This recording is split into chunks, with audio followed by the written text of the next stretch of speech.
vient de bâtir, mais à partir de la pierre de fondation que je viens de poser, qui est Jésus-Christ. C'est la condition à réussir la construction. Et à ça, si on veut s'y être et construire, on fait appel aux talents.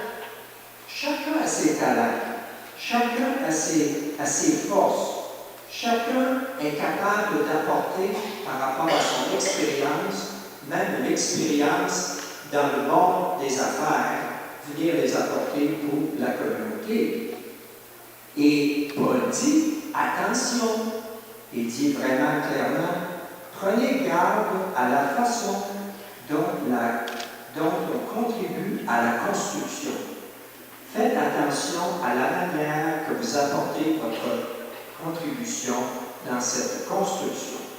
Alors la paroisse, comme communauté chrétienne que nous célébrons et que nous formons, a besoin de tout le monde pour assurer sa vitalité et son fonctionnement.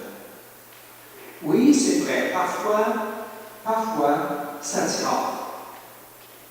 Parfois, c'est pas facile. Mais parfois, on cherche des gens pour nous aider. Puis, c'est pas toujours le cas. Et c'est pas toujours facile, parce que tout le monde avance en âge, et on n'a pas tous les mêmes ressources. Mais souvenez-vous que sous le battement de vos pasteurs, c'est comme dit Saint Paul, hein? La construction ou le corps humain. La tête, c'est l'évêque. Le cœur du corps, c'est votre équipe pastorale. C'est votre pasteur et son équipe de prêtres immédiats et d'agents pastorales. Mais ils ne sont pas parfaits. Il y a des trous. C'est sûr, on en a tous. Mais c'est ensemble qu'on est capable de contribuer à faire bâtir cette communauté chrétienne. Moi, quand je pense, par exemple, il y en a plusieurs, j'avais relevé les qualités de ces frères qui nous ont précédés, des curés, entre autres, mais on ne peut pas réussir à être toutes ces personnes, toutes ces qualités dans une personne. Quand je pense au Père Rouault, qui est un bon liturgiste, un organiste, un homiliste, un artiste, un pasteur, je pense qu'il avait fabriqué à ce aussi. Alors, c'est beau, ben, je pense au Père Fortin que vous avez eu. Père Fortin qui a toutes ces belles qualités-là aussi. Un bon administrateur, un bon financier, un homiliste, spécialiste en homilie. Un chanteur. Mais oui, mais ça aide à avoir du monde d'église.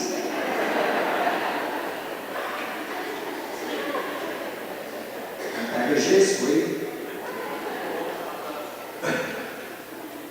C'est ça. Mais, tu sais, chacun a ses forces, a ses qualités. Hein? Alors, c'est un peu tout ça qui est bon de se rappeler aujourd'hui. Je pense que ici aussi, je me permets de dire qu'il faut faire attention durant cette année centenaire. Il faut faire attention que cette année centenaire ne soit pas, oui, je dis bien, ne soit pas une occasion donnée pour regarder en arrière seulement. Et ici arrêter. It is not the central year, it's not the time one to take a look back on it and stop there and cry because it has changed. Too bad that it is not like it was anymore. Ce n'est pas l'occasion donnée pour faire la relecture de notre histoire francophone au Niagara que pour rêver du passé. Ce n'est pas une occasion de célébrer le festoyer, s'amuser seulement, sans se soucier de l'héritage que nous avons reçu et de celui que nous aurons à léguer.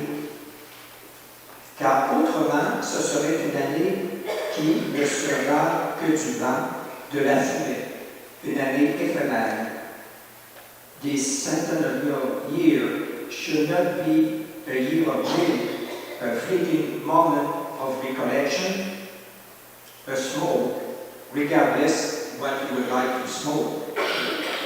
I mean, it must not be a passive year as in watching a train passing by. Je pense que c'est bon de se rappeler ce que nous laisse aussi comme projet et qu'on retrouve dans la première lecture. Dans la première lecture.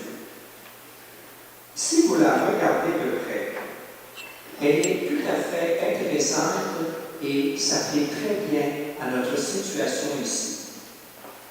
C'est l'ange du Seigneur qui vient s'asseoir sur le térubin.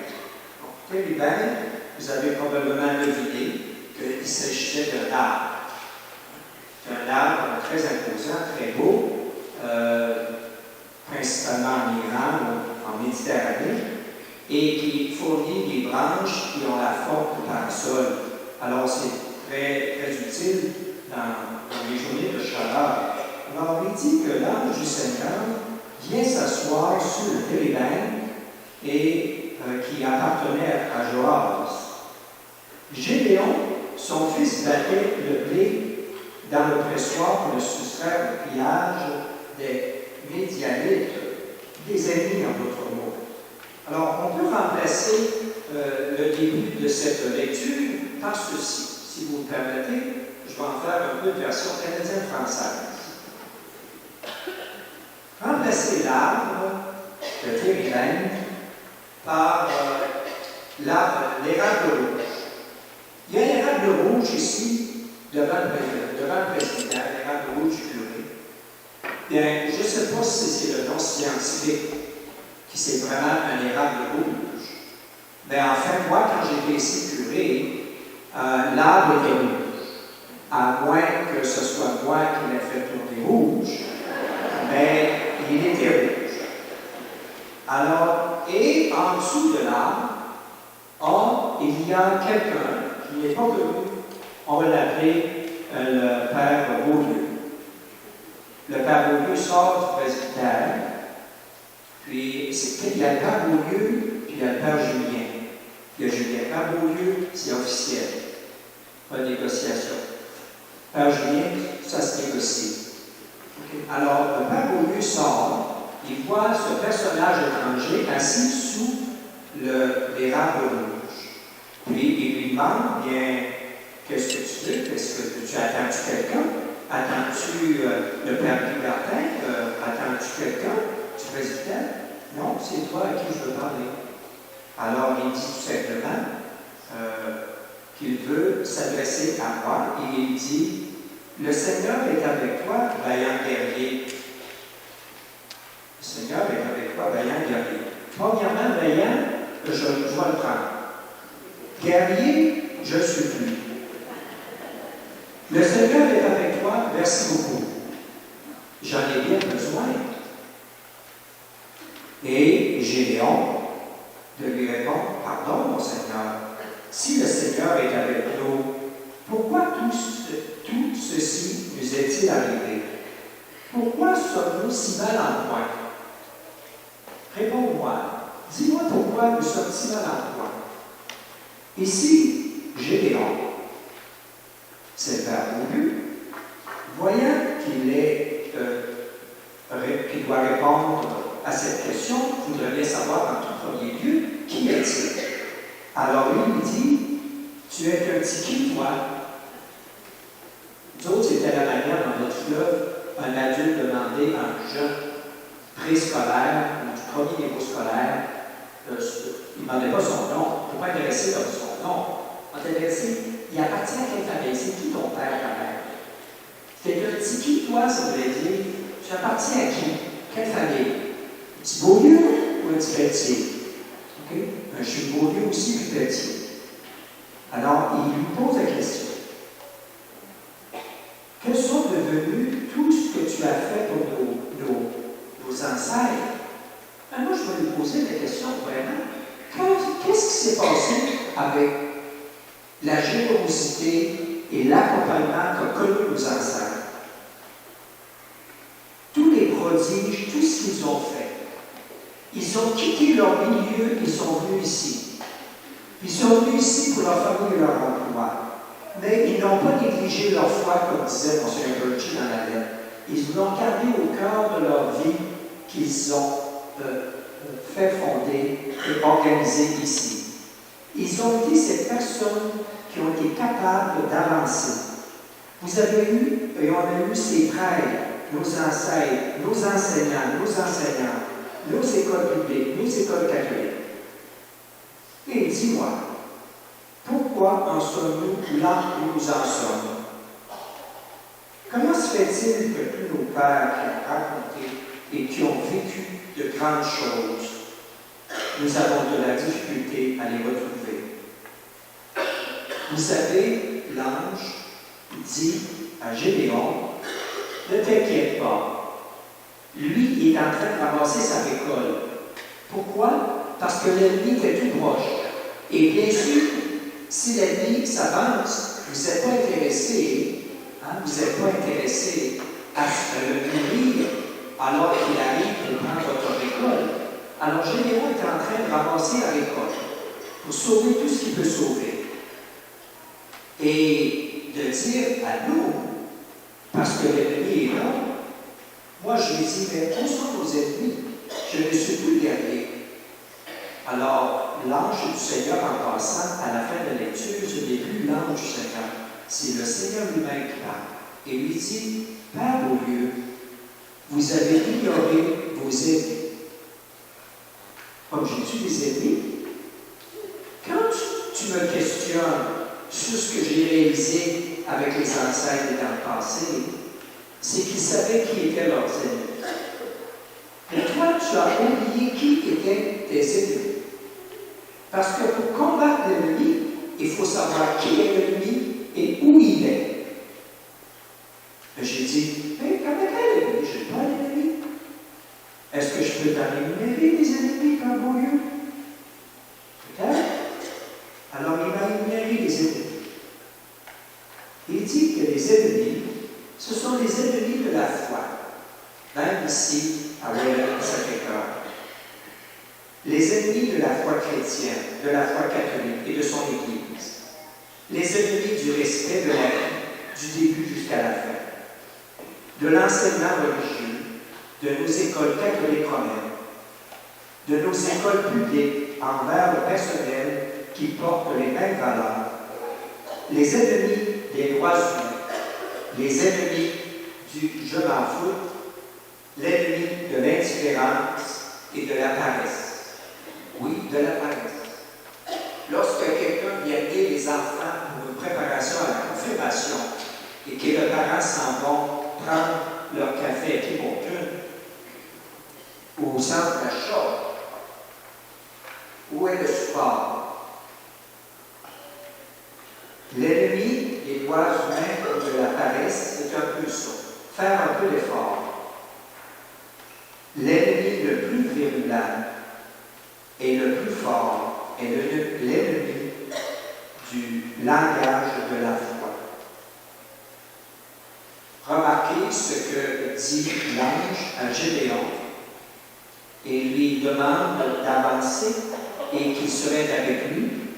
Mais Gédéon veut avoir un peu plus de précision sur son identité et lui dit, qui es-tu finalement? Je voudrais que tu me donnes un signe, dit le texte. Et vous avez remarqué sur quel ton il s'adresse à lui et il lui dit, premièrement, tu vas rester ici et tu vas attendre que je revienne. Il n'a pas dit, est-ce que c'est possible que tu puisses attendre un peu, j'irai préparer un repas? Non. Alors, l'ange lui répond, qui est le Seigneur, très bien, je suis ici, je resterai jusqu'à ton retour, c'est le texte. Je resterai jusqu'à ton retour. Qu'est-ce qu'il a fait? Il a quitté, il est allé chez lui, Père Beaulieu rentre au presbytère, il a appelé Annette, il a dit à Annette, ça me prend un repas tout de suite. Veux-tu, Annette, c'est la cuisinière? Ah ben, je pense. Et alors, il a tout préparé, il revient et lui présente l'offrande. Voyez-vous un rapport entre le désir d'aller chercher un signe et d'aller lui chercher un repas et de l'apporter et de travers ce geste du repas prouvait qu'il était vraiment le Seigneur. La référence eucharistique est tout à fait évidente. Alors, c'est un petit peu ce qui nous est donné, c'est un petit peu ce qui nous est demandé, c'est d'être capable de savoir où mettre nos énergies et continuer et être fiers de l'héritage que nous avons reçu. N'oublions pas que cet héritage, c'est nous qui devons la passer à quelqu'un d'autre. Alors, cet épisode de Gédéon et de l'ange, n'oublions pas qu'il s'agit ici avant tout de ne pas douter de sa présence, de ne pas douter de la capacité nous aussi d'être accompagnés. C'est l'assurance de Dieu, la patience de Dieu, l'accompagnement assuré de sa part à qui fait le moindre effort. Le Seigneur vous attend. Il attend votre retour. Retenez ces mots, je resterai jusqu'à votre retour.